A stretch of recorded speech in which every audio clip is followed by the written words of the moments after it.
me, ano lang, I'd be a hypocrite kung sabihin kong hindi namin dinamdam yung pagkatalo ng game 2. I'd be a hypocrite with you guys. Pero, hinugod na lang namin doon. From there, nagtrabaho kami. Thursday, Friday, Saturday, tinabaho namin. Speechless, sorry. Pasensya na. Pero, sarap ng pagkapanalo. Sarap.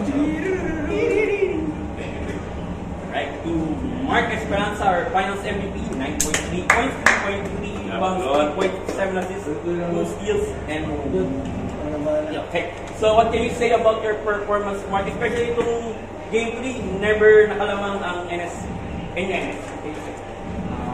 Pinagnabawa lang po natin na sabihin. Pakitagdan sa colleges, magtitiwala kami sa isa't isa. Hanggat di pa rin kumaya ng buzzer, di pa po kami susubok. Thank you. So sa mga graduating, let's start with Ebol. So what can you say about ending your high school career na binigyan nyo ng trophy ang Adams? Una-una, masaya po. Dahil ang ganda po ng ending namin eh. Champion po kami and dinatak ko po sa isip ko nung last season na hindi po ako magtatapos nang hindi ako mag-champion. And hindi ko po iwanan si Coach Mike nang hindi po siya mag-champion. Na hindi po siya champion, Coach. Yan lang. Okay, sa mga other graduating, Casey, First of all, masaya po na nakapag-champion kami after 31 years na balik namin sa Adamson yung champion. Yun po, nag-mindset lang ako na magtatrabaho ako yung effort ko ng mga elimination kasi mga nakarampis lang sa lidigan ko pa. Tapos tinatak ko din sa isip ko inugat ako ng motivation yung pamilya ko, tsaka naging motivation na rin sila coach sa akin na gusto ko iangat yung value nila bilang coach na hindi lang sila basta-basta coach. Yun lang.